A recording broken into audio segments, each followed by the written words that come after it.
Halo halo, selamat bergabung kembali di channel Dioseta. Nah, mungkin kalian ada yang sedikit bingung ya, kenapa ada channel Dioseta, Dioseta Story, dan channel Dioseta SJSD. Nah, sedikit saya jelasin dikit sebelum kita masuk ke cerita ya. Jadi sebenarnya channel utama Dioseta Story itu sekarang sedang dalam masalah dan lagi dalam proses banding yang kemungkinan baru bisa update di bulan akhir April lah ya. Jadi nggak terlalu berharap juga sama bandingnya. Jadi oleh karena itu saya menyiapkan Bioseta JSD sebagai update untuk cerita-cerita Jagat Segoro Demit supaya kalian nggak usah nunggu sampai April, Mei, atau Juni nunggu dari channel satunya. Jadi jangan lupa untuk subscribe Bioseta JSD ya. Itu karena nanti kemungkinan yang Bioseta Story akan migrasi semua ke Bioseta JSD. Gitu. Dan untuk channel ini channel apa sih?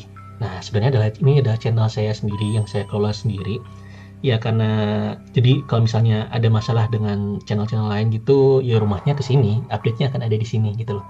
Dan kenapa kemarin cerita Bidarpa bisa ada di sini kan? Nah, tujuannya adalah sambil menunggu di channel-channel yang lain, kalian bisa dengerin cerita itu di sini. Tapi saya nampung kok, saya baca komen-komennya di cerita Widarpa kemarin. Suara saya emang gak cocok buat bercerita gitu, dan apa namanya, saya paham. Setiap orang punya talentanya masing-masing. Jadi kalau misalnya saya bisa nulis, dan ada beberapa orang yang emang talentanya adalah membacakan, kayak Om Bob, Kang Slamet, Mas Tony, banyak lah gitu teman-teman yang bacain cerita saya di YouTube. Nah, oleh karena itu, kenapa update Widarpa 2-nya lama? Karena saya juga sedang mencari partner untuk ngebacain cerita saya di channel ini, dan akhirnya sekarang udah dapet dan saya bisa update. Nah, kalau mau tahu dia siapa, nah dia ini nih salah satu pembaca cerita horor yang saya kagumin juga. Itu dia cukup rame di Spotify dan di YouTube. Mungkin ada yang kenal Mas Joe dari podcast Horror Night Story. Jadi nanti channel-channel di sini, sorry. Jadi nanti cerita-cerita di sini akan dibantu sama Mas Joe. Semoga kalian nyaman dengan suaranya beliau juga. Dan kalau misalnya kalian suka suaranya Om Bob juga, di channel Dioseta JSD akan selalu diisi sama Om Bob kok. Dan saya juga nggak ngarang teman-teman kalau misalnya mau dengerin Kang Slamet atau Mas Tony, yang penting tetap support semua kreator-kreator horor, apalagi khususnya bawa cerita Jagat Segoro Demit ya. Itu jangan lupa tinggalin komen, dan sekali lagi minta tolong subscribe yang channel Dioseta JSD ya, karena itu akan jadi channel utamanya Dioseta berikutnya ya. Oke, paling segitu aja pembukaannya, dan kita akan masuk ke ceritanya. Widarpa Dayusambara 2 Part 2. Assalamualaikum warahmatullahi wabarakatuh. Kembali lagi di channel Dioseta dengan saya, partner pembawa cerita kali ini, Chow Sing Sing. Kali ini kita akan melanjutkan cerita dari Mas Dioseta yang berjudul Widarpa Dayu Sembara. Bagian kedua. Hutan rimba itu bukan sekedar hutan biasa. Pepohonan raksasa yang menjulang seperti tiang hitam menutup langit. Akar-akar menjalar seperti ular yang siap menjerat. Kabut malam menetes dari dahan, membuat udara terasa lembab dan berat. Setiap desir angin seolah membawa bisikan dari masa lalu. Suara-suara yang tak pernah jelas asalnya. Di tengah kegelapan itu, sebuah tombak kayu melayang deras. Ujungnya menembus tubuh seekor rusa jantan yang sedang berlari kencang. Hewan itu terjerembab. Darah hangat membasahi tanah basah penuh lumut. Dari balik semak, seorang anak lelaki berambut panjang, hanya berbalut kain kulit bekas buruan, muncul dengan sorot mata yang berbinar. Nafasnya terengah-engah, tapi wajahnya penuh semangat. Sorakan terdengar dari kejauhan. Suara orang-orang yang mengawasi dari balik pepohonan. Anak itu tersenyum puas. Dengan sekuat tenaga, ia mengangkat tubuh rusa yang hampir seberat dirinya itu. Cahaya rembulan menyorotinya, membuat sosok kecil itu terlihat gagah, seakan pahlawan kecil di tengah panggung rimba. Namun sesaat, tiba-tiba langkahnya terhenti. Ada sesuatu di balik punggungnya. Cahaya redup yang aneh. Anak itu pun menoleh. Di antara bebatuan berlumut, muncul aksara-aksara yang menyala, terpahat seperti goresan api yang seolah berasal dari zaman yang begitu silam. Simbol-simbol asing yang berpendar dalam cahaya biru kehijauan, seolah baru saja terbangun dari tidur panjangnya. Suara jantungnya berdegup keras. Udara sekitar menjadi dingin menusuk. Kabut semakin rapat dan angin berhenti berhembus. Ia menatap aksara itu tanpa mengerti. Bukan tak bisa membacanya, melainkan seperti ada lapisan rahasia yang belum diizinkan untuk segera dipahami. Ada sesuatu yang berusaha berkomunikasi dengannya, sesuatu yang lebih tua dari hutan itu sendiri. Bukan tidak ia mengerti, tapi belum. Dek. Mata Widarpa terbuka lebar. Keringat dingin mengalir di pelipisnya. Bayangan aksara bercahaya itu masih jelas terpatri di benaknya. Ia tersentak, nafasnya berat, dan tubuhnya terasa nyeri. Tuan sudah sadar?" Suara seorang pelayan terdengar tergesa penuh lega. Widarpa berusaha bangkit, tapi pelayan itu menahannya. "Jangan bergerak dulu, Tuan kehilangan banyak darah." Widarpa terdiam sejenak, mencoba mengingat. Lalu kalimat pertama yang keluar dari nada paniknya adalah, "Pendekar itu, pendekar yang menggendong saya. Apa dia selamat?"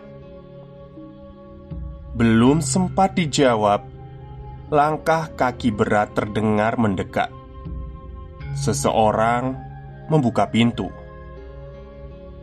"Sudah hampir mati, masih saja mengkhawatirkan orang lain." Suara itu berat namun hangat. Widarpa menoleh, dan begitu melihat wajah Arya, tubuhnya terasa ringan. Ia menghela nafas lega. "Syukurlah." Arya mendekat. "Kita di markas prajurit Dharma Wijaya. Mereka yang menemukan dan menolong kita." Widarpa mengerutkan dahi. Tapi kenapa mereka?" Arya cepat memotong. Nadanya serius. "Tak usah banyak tanya dulu. Yang penting kau pulih. Jangan tinggalkan ruangan ini sampai benar-benar kuat. Mereka hanya memberi izin kita keluar bila kau sehat kembali." Di belakang Arya, Widarpa melihat sosok Gardapati, prajurit bertubuh tegap dengan berpakaian gagah dan pedang kerajaan di pinggangnya. Ia bercakap dengan Arya dengan hangat. "Baiklah," ucap Widarpa pelan. "Sampaikan terima kasihku kepada mereka." Arya mengangguk sambil tersenyum tipis. Namun senyum itu menyimpan kegelisahan. Ia lalu berbalik, meninggalkan ruangan. Dan ketika pintu tertutup, Widarpa masih bisa merasakan, seolah aksara bercahaya itu masih mengawasi dari balik matanya sendiri. "Jadi, dia sama sekali belum mengenali siapa yang mulia?" tanya Gardapati dengan nada datar. Namun matanya tajam mengamati Arya. Arya menggeleng. Jari-jarinya memainkan sehelai daun kering yang dipetiknya dari semak. "Belum," Biar saja ia pulih dulu. Aku malas jika semuanya mendadak jadi formal hanya karena ia sadar siapa aku sebenarnya. Mereka berjalan menyusuri jalur hutan yang pernah dilalui Arya ketika melarikan diri dari kejaran makhluk-makhluk pemburu batu langit. Ingatan itu masih segar. Bagaimana Widarpa, meski nyawanya terancam, tetap bersikeras menyelamatkannya. Arya tiba-tiba berhenti, menunjuk ke arah beberapa orang yang berjaga di dekat desa terbengkelai. Dari jauh, pakaian mereka nampak seperti seragam prajurit kerajaan, namun sorot mata Arya menajam. Mereka menyamar, seolah-olah keberadaan mereka di sekitar batu langit adalah titah resmi kerajaan. Mereka lalu menaiki sebuah tebing rendah, mengamati dengan lebih jelas. Gardapati menyipitkan mata. Wajahnya menegang. Aku sudah menyelidiki. Prajurit gadungan itu adalah suruhan dari kerajaan Selabaya. Seberapa berharganya batu itu hingga mereka berani menantang kita secara terang-terangan seperti ini? Arya menarik nafas dalam-dalam. Suaranya merendah, namun syarat kegelisahan. Batu itu mengerikan. Aku yang menyentuhnya rasanya seperti kepompong energi yang besar dan hidup. Gardapati. Gardapati menoleh, menatap wajah Arya yang kini berpeluh. Raut khawatir di mata Arya cukup membuatnya sadar bahwa batu langit bukanlah sekedar benda. Sekarang tak perlu takut yang mulia, ucap Gardapati sambil menoleh ke sisi lain hutan. Di balik pepohonan terlihat sekumpulan prajurit setia Gardapati menunggu perintah. Tenang Paduka, prajurit gadungan itu akan membayar perbuatannya. Arya menatap wajah-wajah yang ia kenali sebagai rekan Gardapati. Jumlah mereka tidak banyak, tapi kesetiaan mereka tak pernah diragukan. Apa rencanamu? Tanya Arya.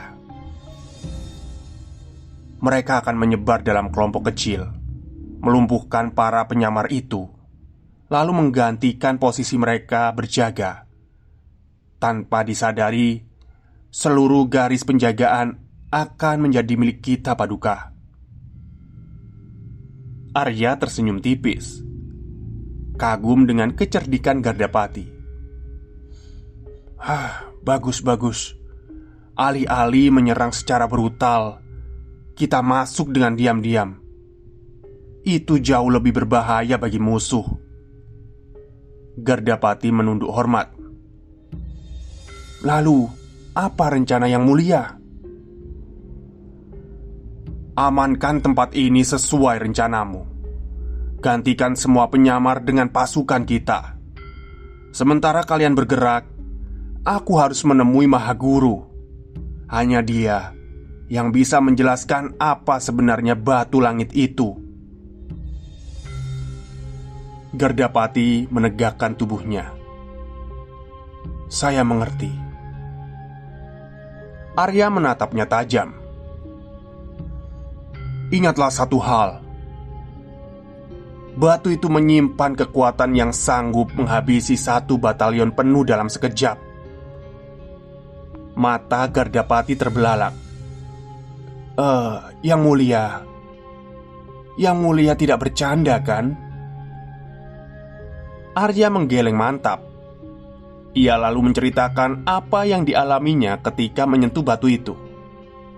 Pancaran energi yang bukan hanya logam inti, melainkan sesuatu yang bernafas, seolah-olah menanti untuk dilepaskan.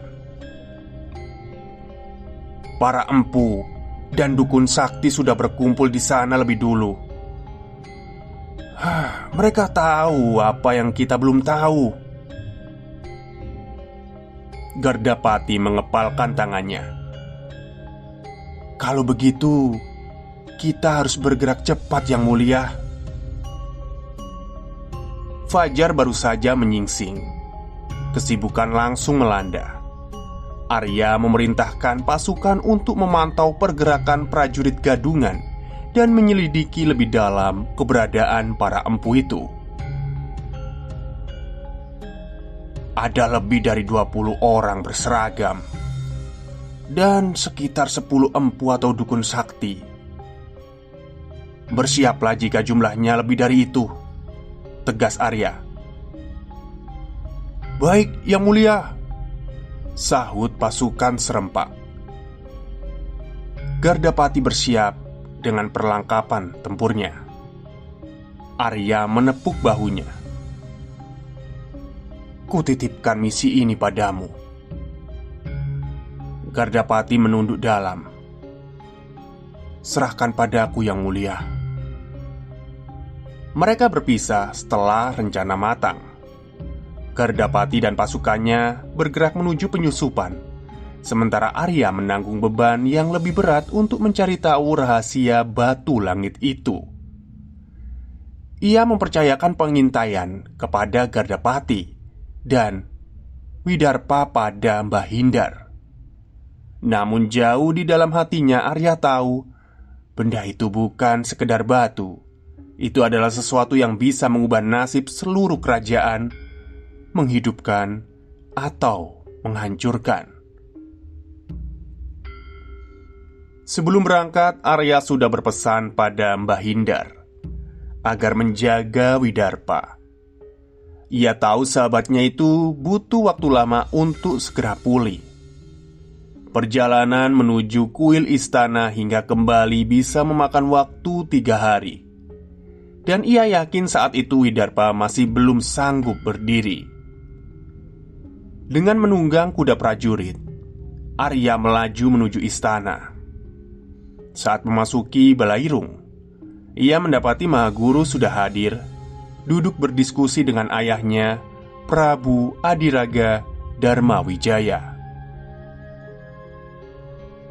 Hormat Ananda pada ayah, ucap Arya sambil menunduk salam. Ia pun memberi salam kepada sosok tua yang dihormati semua orang sebagai Mahaguru. Akhirnya kau kembali, ujar Prabu Adiraga. Kemarilah Arya, kau pasti sudah memahami situasi ini. Arya menggeleng. Justru Ananda datang karena belum mengerti ayah. Tapi jika Mahaguru bersedia melihat ingatan hamba, mungkin ada jawaban di sana. Prabu Adiraga tersenyum tipis, lalu melirik kepada Mahaguru. Itulah sebabnya beliau meninggalkan pertapaan dan segera datang ke sini. Beliau sudah menunggu. Arya paham. Ia merogoh saku, mengeluarkan remahan kecil batu langit yang berhasil ia bawa, lalu meletakkannya di telapak tangan. Mahaguru menyentuh tangan itu dengan ujung jemari penuh wibawa. Beberapa detik hening, lalu Mahaguru menarik nafas panjang. Apa sebahaya itu, Guru? Tanya Prabu Adiraga hati-hati. Mahaguru terdiam sejenak, lalu menghela nafas lagi. Masalahnya, katanya serius, menatap mereka berdua. Arya dan Prabu Adiraga menunggu dengan sangat tegang. Teh di istana Dharma Wijaya ini terkenal paling enak. Tapi mengapa kali ini aku tidak kebagian? Ucap Mahaguru. Wajahnya tetap tanpa ekspresi. Arya terperangah. Prabu Adiraga langsung menepuk dahinya. "Hei, kenapa pelayan belum menyajikan teh untuk Mahaguru?" bentaknya. Seorang pelayan pucat keluar dari samping. "Ampun Paduka, hamba sudah membuatkan, tapi tadi beliau bilang sedang berpuasa."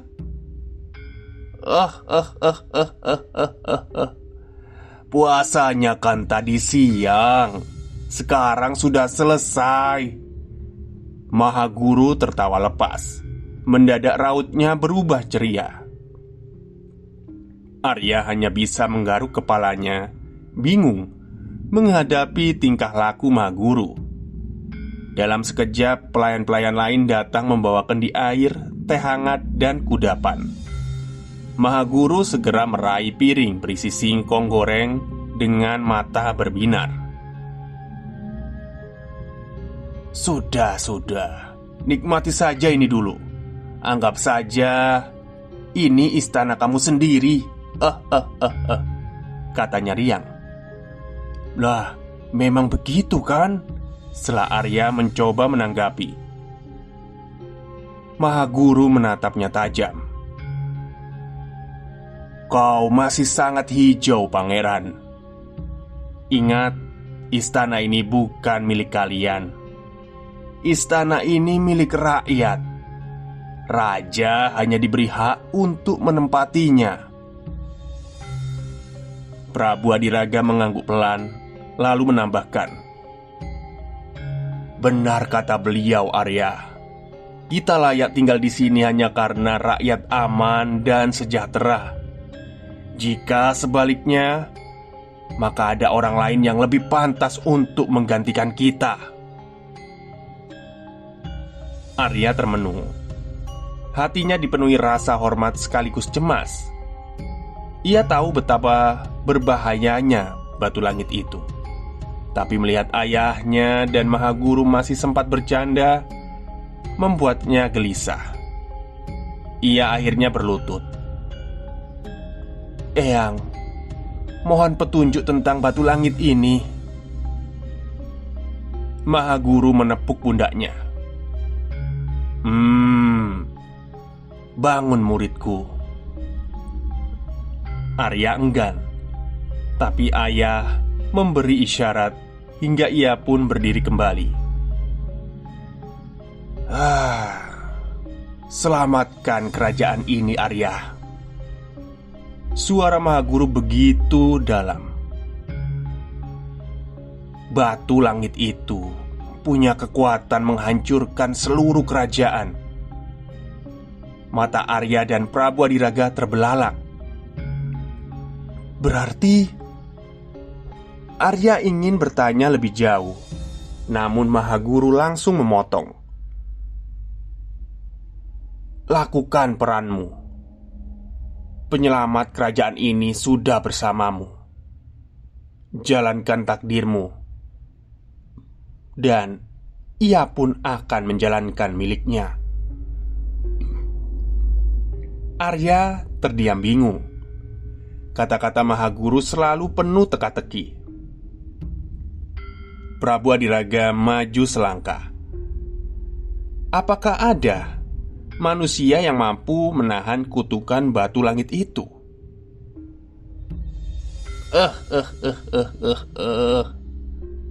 Mahaguru terkekeh sambil meraih segelas teh.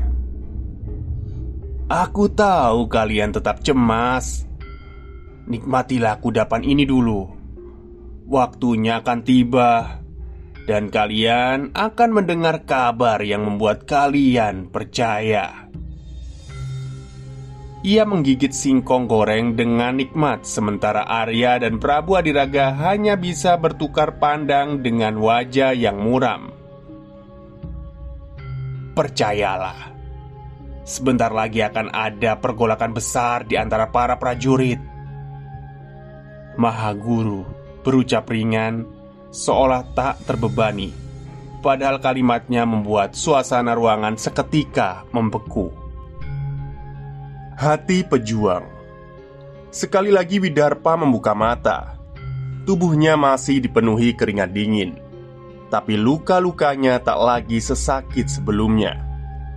Ia tidak tahu sudah berapa lama dirinya tak sadarkan diri.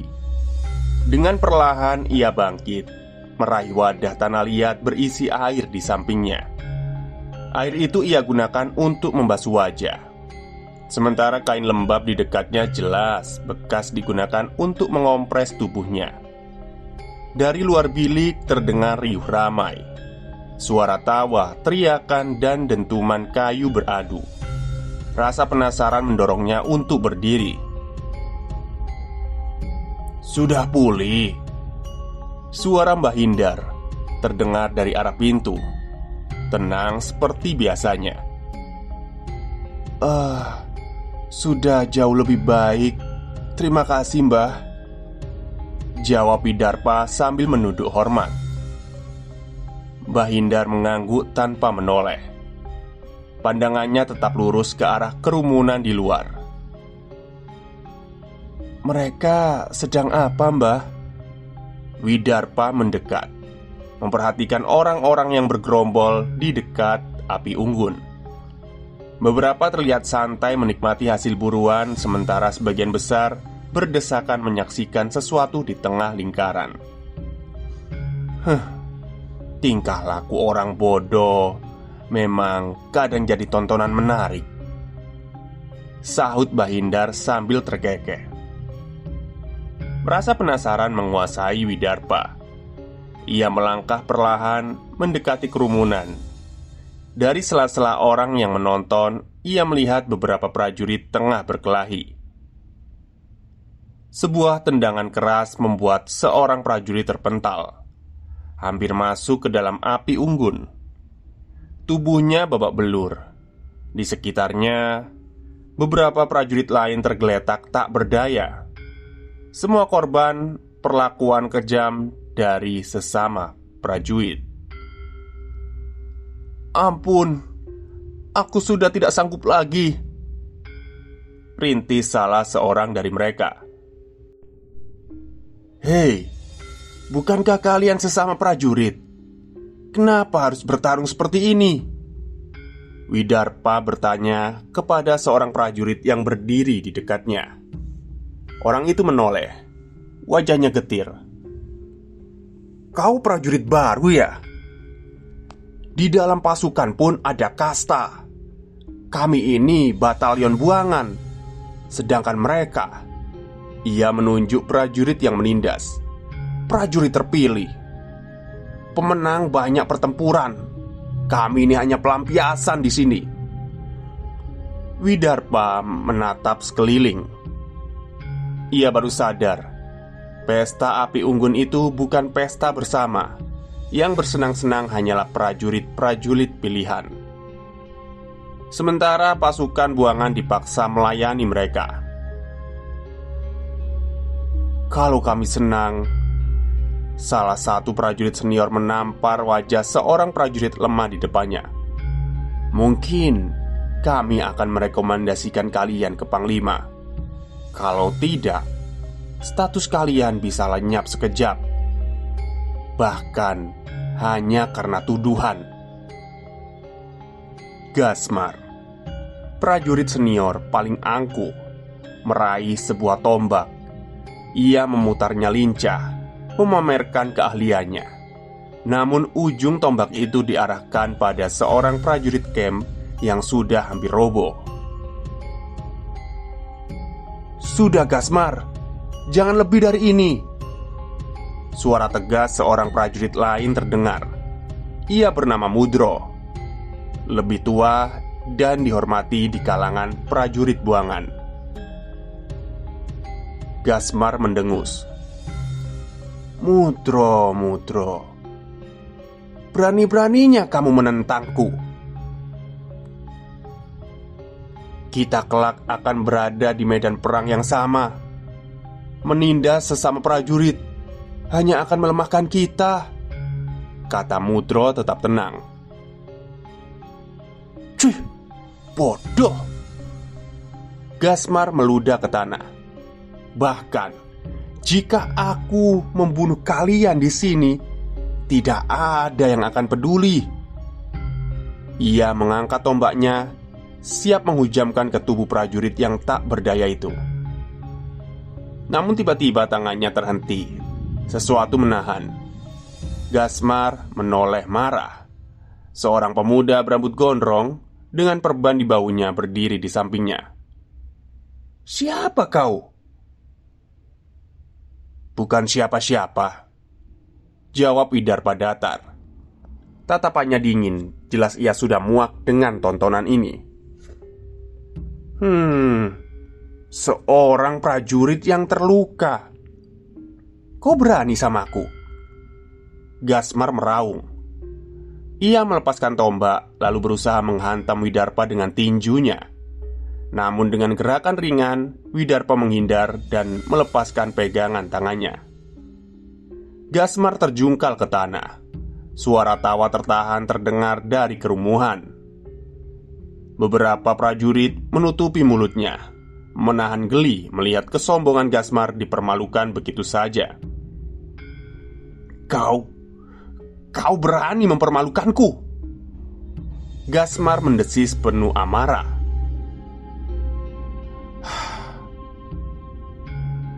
"Sudah cukup anak muda. Jangan buat dia marah." Mudro buru-buru menahan Widarpa. "Hah? Aku bahkan tidak melakukan apa-apa.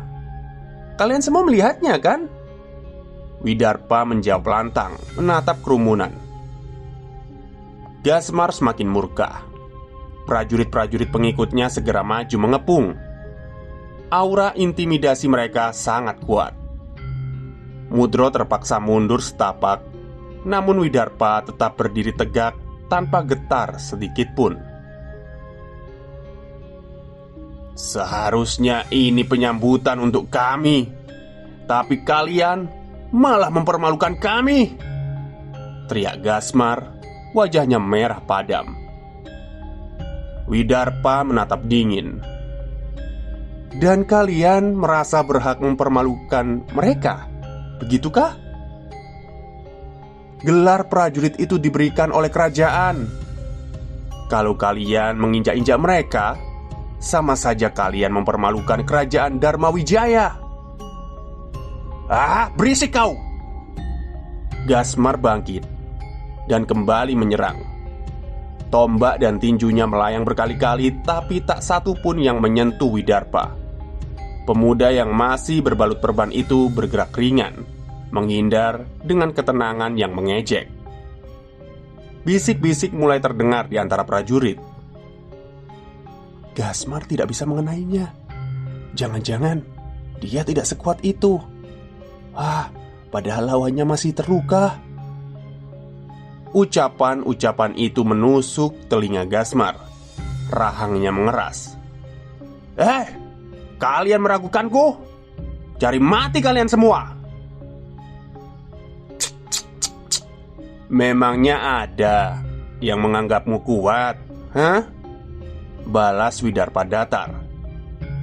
Ia bergeser sedikit, menepuk bahu seorang prajurit yang berdiri di belakangnya. "Hei, lihat ini. Bahkan prajurit ini pun jauh lebih kuat darimu." Gaspar menatap, lalu terperangah. "Mudro, kau bercanda?" Kenapa tidak kau buktikan? Lawan dia 1 lawan 1. Lupakan jabatan.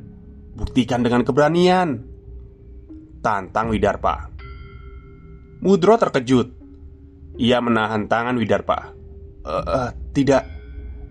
Aku bukan tandingannya." Lihat." Gaspar menyeringai. "Dia sendiri saja takut sama aku." Namun Widarpa justru mendorong Mudro maju. "Hei, kau hanya perlu berhenti meragukan dirimu. Aku tahu siapa yang lebih pengecut di sini." Sorot mata prajurit Kem tertuju pada Mudro. Meski cemas, ada percikan keyakinan dalam dirinya. Gasmar tidak bisa lagi menolak. Tatapan meremehkan dari para prajurit camp membuatnya merasa terhina. Baiklah, baiklah. Gasmar menyerahkan tombaknya kepada pengikutnya, merapikan pakaiannya dengan angkuh. Jangan salahkan aku jika kau menyesal, Mudro. Mudro melirik Widarpa. Apa aku benar-benar bisa menghadapinya?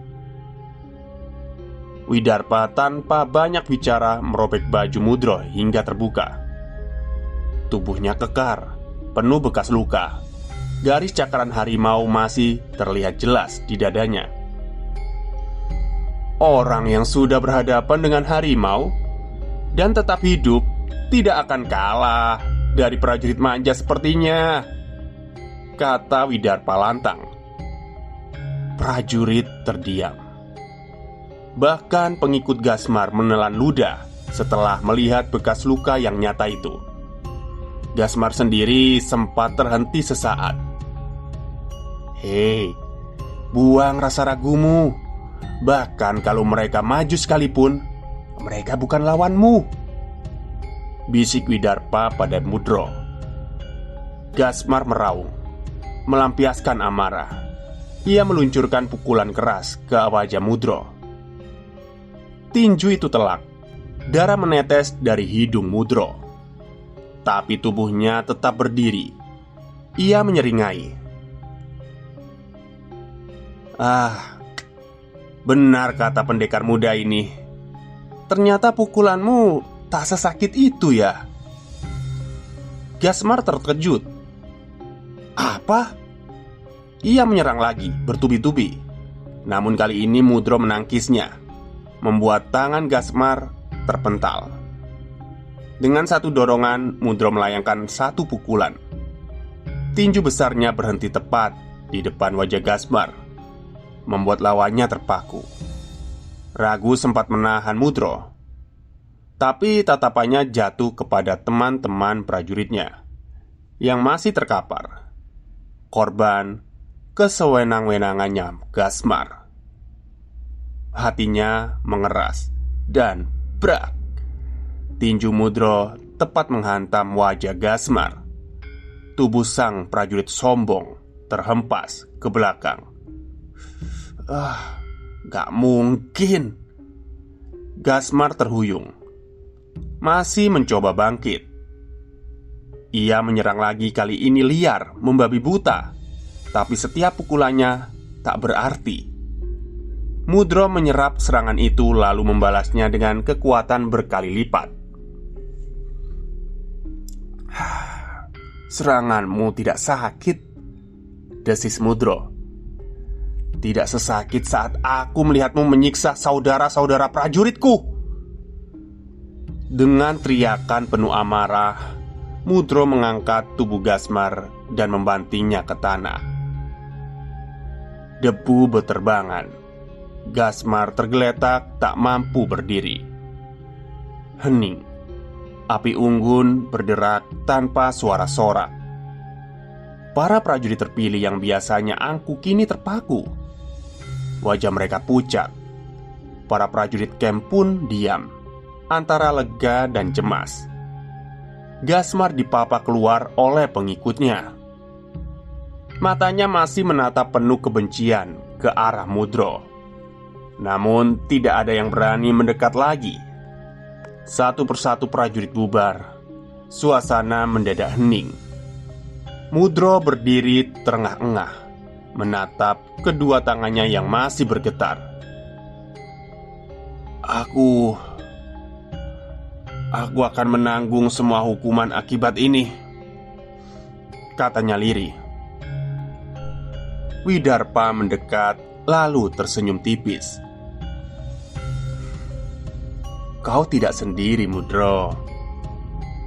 Beberapa prajurit camp menghampiri, berdiri di sisi Mudro. Dukungan diam-diam itu membuat pundaknya terasa lebih ringan. Dari jauh Mbah Hindar hanya terkekeh menggelengkan kepalanya. pertunjukan yang menarik. Aku sudah tak sabar menunggu esok," katanya, seperti menonton sandiwara yang sudah ia ketahui akhir ceritanya. Pagi itu suasana camp jauh berbeda dari yang dikhawatirkan. Tidak ada perseteruan, tidak ada balas dendam. Justru pemandangan yang asing sekaligus menghangatkan hati terlihat di sana. "Jangan sombong. Kalian pikir hanya kalian yang jago berburu?" celetuk seorang prajurit Gasmar sambil menurunkan hasil buruannya. "Kalau cuma rusa segitu, prajurit baru kami sudah bisa membawa lusinan sehari," saut seorang prajurit camp sambil menunjuk gerobak penuh buruan. Prajurit Gasmar mendekat dan matanya membelalak saat melihat seekor kerbau liar ikut tergolek di antara hasil tangkapan prajurit camp. "Ah, sial, kita nggak boleh kalah," katanya setengah berbisik. Lalu buru-buru kembali masuk hutan dengan semangat baru. Di bilik pengobatan, Gasmar dan Mudro duduk berdampingan, sama-sama dibalut perban. Rasa canggung menyelimuti ruangan itu. Bahindar yang mengobati mereka hanya bisa menahan tawanya melihat wajah tegang dua prajurit yang kemarin nyaris saling bunuh itu. Begitu selesai, ia meninggalkan mereka berdua. Hening. Hanya suara dedaunan di luar yang menemani. Kenapa prajurit sekuat kalian bisa terbuang di camp ini?" Gasmar akhirnya membuka suara. Mudro menoleh pelan. "Kuat. Kami bahkan tak pernah merasa kuat. Tapi kami juga tak pernah merasa terbuang. Ditempatkan di camp ini pun sebuah kehormatan bagi kami." Gasmar menghela nafas panjang. Ada hal yang baru ia pelajari hari itu tentang arti kekuatan dan kesetiaan. "Saat kembali nanti, aku akan melaporkan ke kerajaan bahwa ada banyak prajurit tangguh di sini. Prajurit yang seharusnya berdiri di garis depan membela kerajaan ini," ucap Gasmar. Ucapan itu membuat Mudro terperangah. Ia bangkit sedikit, menatap Gasmar dengan mata tak percaya. Kau tidak dendam pada kami?" "Dendam? Tidak." Gasmar menggeleng. "Jika tahu ada prajurit hebat yang bisa memperkuat kerajaan, bukankah itu kabar baik? Kenapa aku harus menyimpan dendam?" Untuk pertama kalinya Mudro menatap Gasmar tanpa rasa benci. Mungkin orang ini tidak seburuk yang ia kira. "Aku hanya benci pada prajurit yang meremehkan amanahnya," lanjut Gasmar lirih. Ia pun mulai bercerita tentang masa mudanya saat direkrut paksa ketika darurat perang, tentang pelatihan keras yang membuat sebagian temannya jadi prajurit tangguh, sementara sebagian lain justru malas dan berakhir dibuang. "Kami bertarung mempertahankan wilayah, melindungi desa-desa, dan menyelamatkan banyak nyawa. Rasa takut yang ada perlahan menghilang dan berubah menjadi kebanggaan," ucap Gasmar. "Tapi..." Raut wajah Gasmar berubah sendu. Suara Gasmar pecah ketika ia berkata,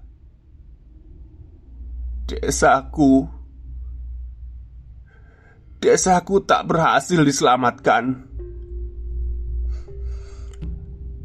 Rumah dibakar, seluruh keluargaku mati, dan belakangan ku tahu desa itu dijaga prajurit tolol yang kabur dari pertempuran.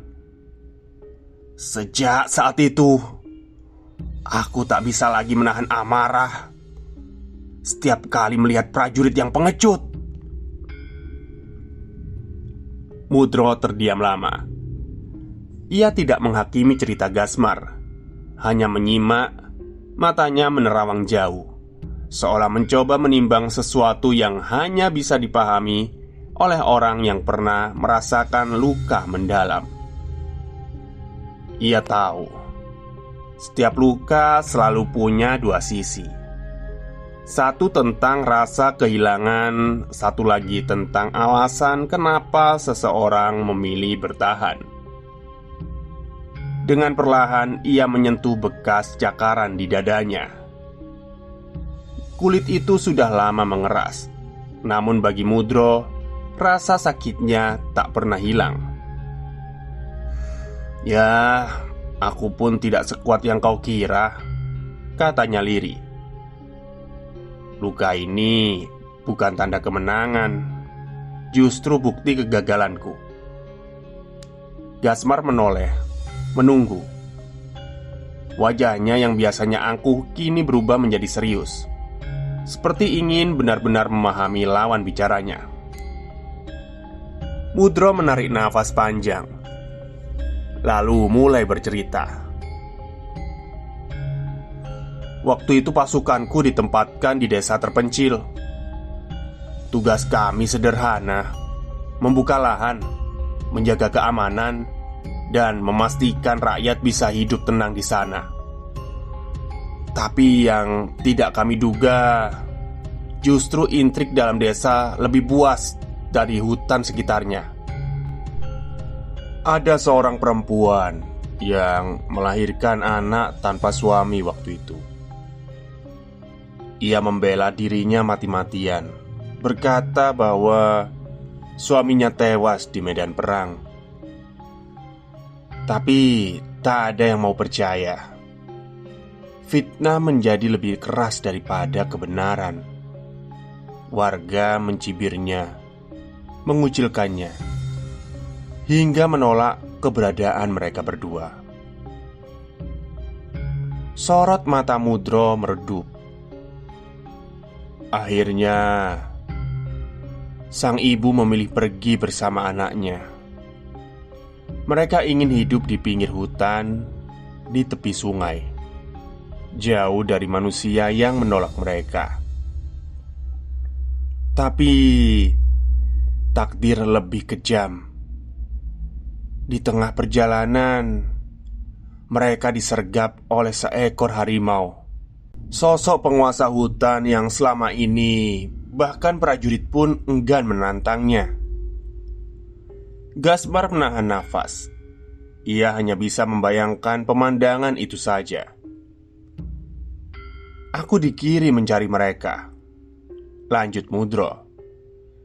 "Dan benar, aku menemukan mereka, atau lebih tepatnya aku menemukan teriakan terakhir sang ibu saat cakar harimau menembus tubuhnya. Aku coba untuk lawan waktu itu, tapi aku kalah. Aku hampir tidak bisa menyelamatkan siapapun hari itu. Bahkan sampai sekarang, aku masih ingat wajah ketakutan sang ibu saat tubuhnya jatuh di hadapanku." Ruangan hening, hanya bunyi nafas berat mereka yang terdengar. Gasmar menunduk, di kepalanya berputar sebuah pertanyaan. Seandainya aku di sana, apa aku akan berani melawan harimau itu demi rakyat jelata? Perlahan ia bertanya lirih, dan anaknya bagaimana?" Mudro bangkit, membuka tirai bilik. Udara pagi yang sejuk masuk bersama cahaya matahari. Ia menunjuk ke arah halaman camp. Seorang prajurit muda nampak sibuk mengikat kayu untuk membangun tenda. Gerakannya lincah, wajahnya berkeringat, tapi senyumnya tulus, polos, dan penuh semangat. "Umurnya belum dewasa," kata Mudro, suaranya sedikit bergetar. Tapi kini ia sudah jadi prajurit dan banyak berjasa di sini. Dia terus berjuang meski menyaksikan ibunya mati di depan matanya. Gasmar tertegun menatap pemuda itu lama sekali. Senyum akhirnya merekah di wajahnya. Sepertinya medali penghargaanku tak lebih istimewa dari yang kau dapatkan di sini. Suasana yang tadinya penuh canggung perlahan mencair. Api permusuhan yang semalam menyala padam begitu saja, berganti dengan rasa hormat yang diam-diam tumbuh di hati mereka. Untuk pertama kalinya mereka berbagi luka, dan dari luka itulah mereka merasa lebih dekat. Namun sebelum benar-benar tenang, Gasmar masih menyimpan satu pertanyaan. Ia menoleh pada Mudro. Prajurit itu yang kemarin menahan tanganku, pemuda berambut gondrong itu, siapa dia? Mudro terdiam, mencoba mengingat. Wajahnya menyiratkan kebingungan. Itu aku pun belum mengenalnya. Tapi kurasa dia bukan pemuda biasa. Malam itu purnama begitu sempurna. Malam yang terang oleh cahaya purnama diam-diam menyembunyikan sesuatu yang tidak terduga. Di tengah malam yang sunyi, tiba-tiba terdengar suara teriakan prajurit yang terasa janggal. Dua orang prajurit yang bertugas jaga mendatangi asal suara itu dan mendapati seorang prajurit bertingkah dengan aneh.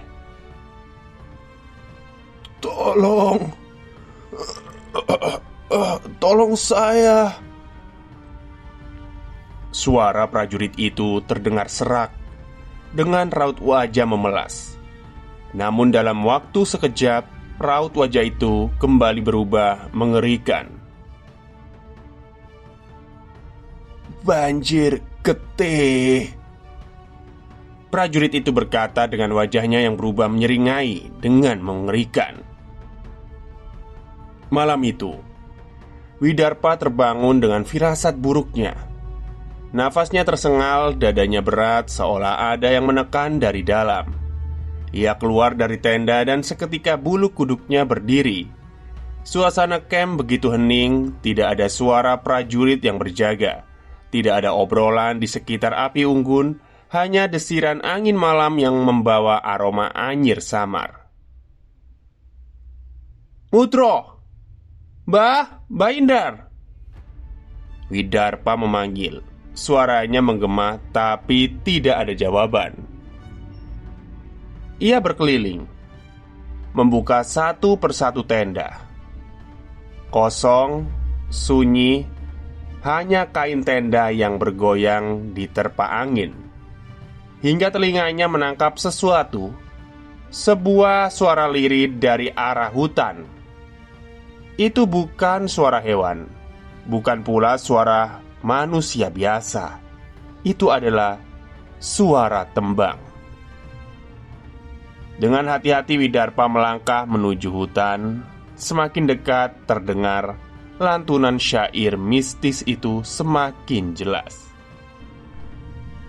Tetes getih gumulung kali, prajurit tumbas kanugrahan, nyawa dadi sesaji alas. Dari balik semak, ia melihat cahaya api kecil. Sosok tinggi berambut panjang lebih dari 2 meter berdiri di depan altar kayu berlumur darah. Tangannya menggenggam pisau besar. Di atas meja terbaring tubuh seorang prajurit. Dengan sekali tebas, kepala prajurit itu terlepas.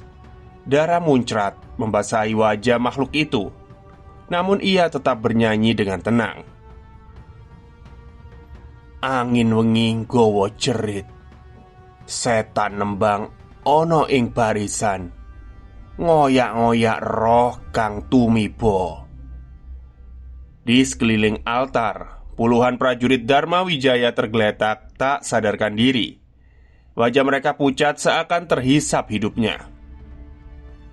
Widarpa gemetar, tapi juga marah. Ia tak mampu lagi bersembunyi. "Oi, kowe demit apa menungso?" Makhluk itu menoleh. Senyumnya menyeringai.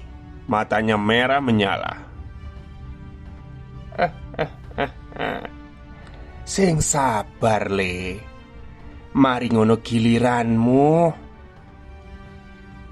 Ia menyeret tubuh prajurit lain ke altar, bersiap untuk menyembelihnya. Widarpa tak tahan lagi. Ia meraih pedang dari prajurit yang sudah terkapar dan segera menerjangnya. Tebasannya hanya menghantam kabut. Dalam sekejap makhluk itu muncul di belakangnya. "Jangan buat masalah. Kami hanya butuh darah kalian untuk persembahan batu langit." Suaranya datar dan dingin. "Siapa yang mengirimmu?" Widarpa menantang. Makhluk itu tersenyum. "Seseorang yang tak akan pernah bisa kau hadapi." Widarpa sadar ini bukan lawan biasa.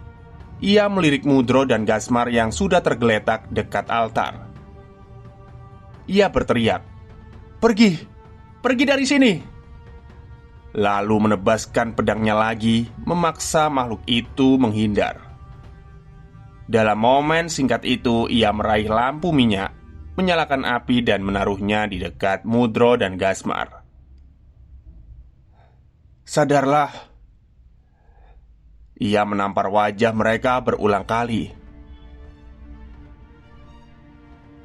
"Jangan macam-macam kamu." Makhluk itu meraung, lalu melayang menerjang. Widarpa melempar pedangnya, menarik pisau berkarat dari pinggangnya, dan menebas telapak tangan makhluk itu. Darah hitam muncrat, jeritan melengking memecah hutan. Tubuh Mudro dan Gasmar berguncang perlahan. Mereka sadar dari hipnotis. Apa yang terjadi?" Gasmar bingung. "Kenapa kita di sini?" Mudro terengah-engah. "Kita diserang.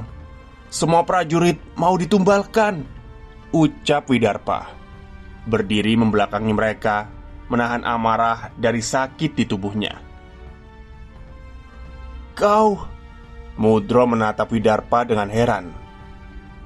"Cepat sadarkan prajurit lain. Aku akan menahan setan ini," kata Widarpa. Makhluk itu meraung. Wajahnya penuh kebencian. Darah hitam menetes dari tangannya. Berani-beraninya pemuda ini." Ia melesat. Tubuhnya melayang cepat menyerang Widarpa dengan kekuatan penuh. Tebasan dan cakarannya seperti angin tajam. Widarpa berulang kali menghindar, menebas balik, tapi makhluk itu kini jauh lebih waspada. Namun setiap gerakan setan itu meninggalkan jejak kutukan. Tubuh Widarpa terasa perih, seperti kulitnya terbakar dari dalam. Nafasnya tersengal, kekuatannya mulai terkuras. "Kurang ajar!" Widarpa berlari meloncat ke batang pohon menghindar. Tapi makhluk itu terus mengejarnya, berputar-putar seperti kabut hitam, hingga rasa sakit di tubuhnya semakin tak tertahankan. Di tengah penderitaan itu, sebuah tebasan lain mengenai makhluk itu. Ia terhuyung, tubuhnya kembali buyar seperti asap. "Katakan, apa yang bisa kami lakukan?" Suara Gasmar terdengar. Ia kini berdiri di sisi Widarpa bersama Mudro. Keduanya sudah kembali siaga. "Kenapa kalian di sini? Bagaimana dengan prajurit lain?" teriak Widarpa. "Kami sudah menyadarkan sebagian dari mereka. Yang lain akan segera bangun. Dan kami tidak mungkin membiarkanmu bertarung sendirian. Ini kehormatan kami," jawab Mudro lantang. Widarpa terdiam sejenak. Nafasnya berat, tapi matanya kembali berkilat. Rasa sakit di tubuhnya sedikit mereda. Ia tahu pertempuran ini belum berakhir dan makhluk itu akan kembali, lebih berbahaya dari sebelumnya.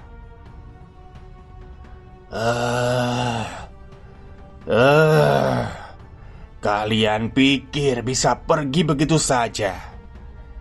Jangan remehkan aku, Nyai Lanting, abdi setia Prabu Gandra. Sosok itu muncul lagi. Tubuhnya kini jauh lebih besar. Rambut panjangnya menjuntai. Sisik-sisik hitam mulai tumbuh di sekujur kulitnya dan matanya berkilat seperti bara api. Mudro dan Gasmar menelan ludah. Mereka pernah melawan prajurit tangguh, pernah menghadapi hewan buas, tapi ini kali pertamanya mereka berdiri melawan sesuatu yang tidak bisa disentuh oleh logika manusia. Sakit. Tolong, teriak para prajurit yang sudah siuman. Tubuh mereka digerogoti rasa sakit yang tak kasat mata. Kalian pikir bisa lolos? Kata Nyai Lanting. Selama kalian sadar, kalian akan merasakan pedih yang membuat kalian lebih memilih mati. Kutukan itu menjalar. Mudro dan Gasmar pun merasa sakit yang sama. Tulang mereka seolah-olah ditarik-tarik. Urat-urat mereka seperti terbakar. Namun mereka tetap menggenggam pedang erat-erat. Katakan, apa yang bisa kami lakukan? Teriak Gasmar pada Widarpa. Pedang tak bisa melukainya. Widarpa menjawab tepat. Tetapi udara, api, air, jiwa, segala sesuatu yang lahir dari alam bisa menyentuhnya. Mendengar itu, Mudro segera meraih lampu minyak, menyiramkan cairannya ke pakaiannya, lalu melilitkannya ke pedang. Api menjilat bilah besi, menerangi wajahnya yang penuh tekad. Nyai Lanting terhuyung, mundur untuk pertama kalinya. Berikan aku sedikit waktu. Jika dugaanku benar, ada cara untuk mengakhirinya, kata Widarpa. Gasmar menyalakan pedangnya dengan cara yang sama. Lalu ia berpaling pada prajurit-prajurit yang kesakitan. Jangan lemah. Prajurit Dharma Wijaya tidak akan tunduk pada kutukan murahan ini.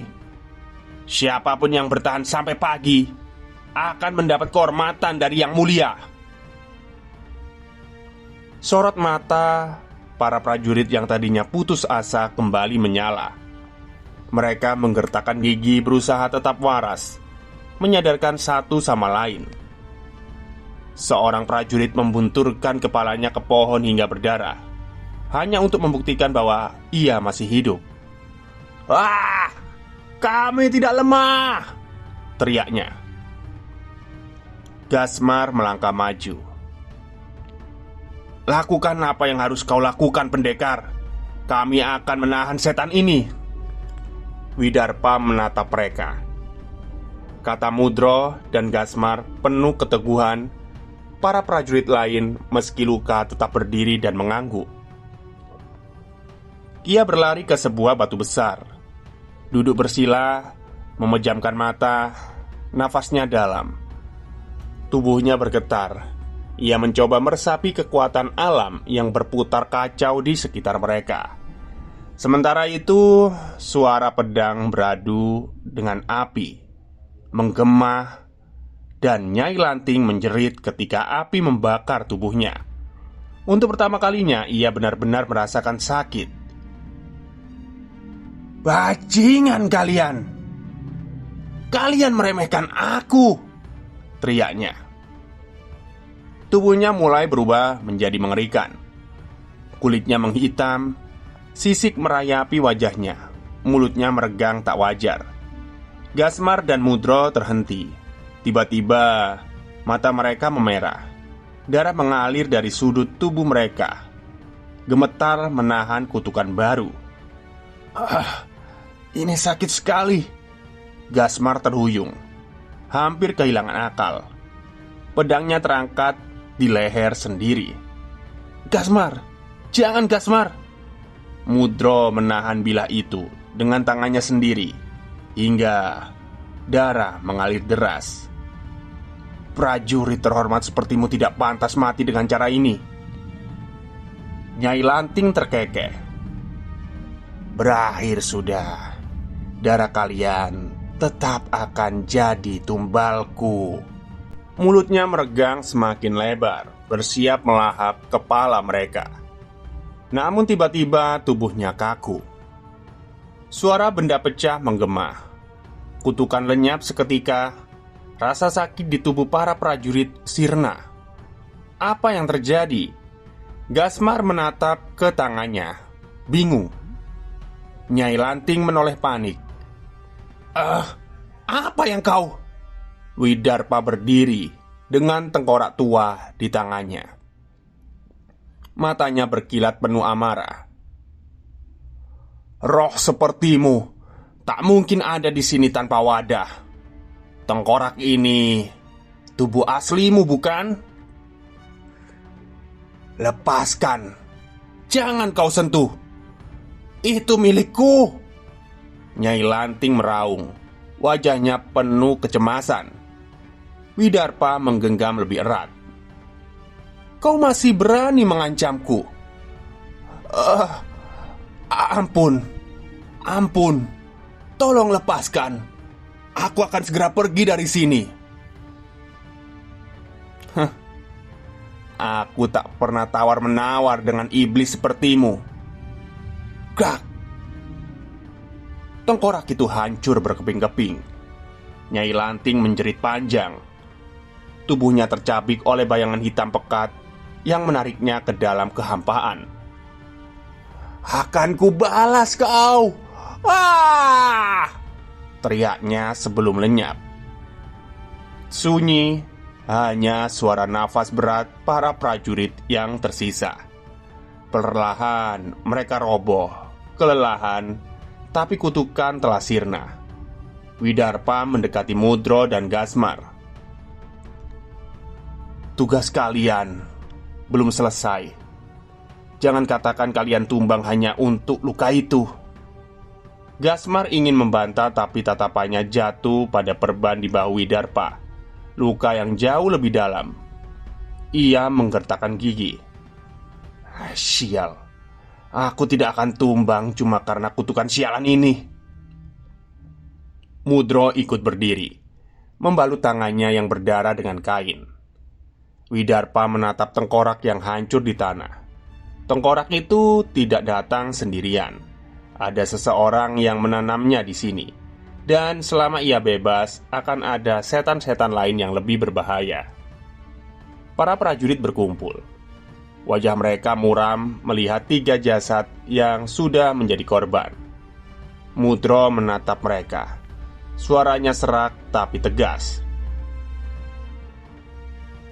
3 nyawa telah menjadi korban. Namun kita yang selamat adalah kehendak semesta.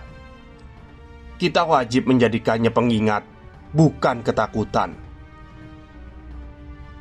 Gasmar berdiri di sisinya. Kehilangan ini menjadikan kita lebih kuat. Mulai sekarang, prajurit Dharma Wijaya tak gentar menghadapi siapapun. Prajurit musuh, hewan buas, bahkan setan sekalipun, kita akan lawan. Suara sorak prajurit menggema di hutan. Api unggun yang digunakan untuk membakar 3 jasad itu menjulang ke langit, seakan mengantar roh mereka kembali ke semesta sesuai dengan adat mereka di zaman itu. Ketika fajar mereka, camp itu kembali hidup. Namun Widarpa tahu malam itu hanyalah permulaan. Batu langit masih mengundang kegelapan yang lebih besar. Saat ia hendak meninggalkan tendanya, sebuah suara menghentikannya. "Mau kemana?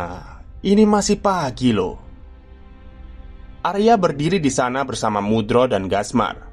Di belakangnya, para prajurit camp menunduk hormat padanya.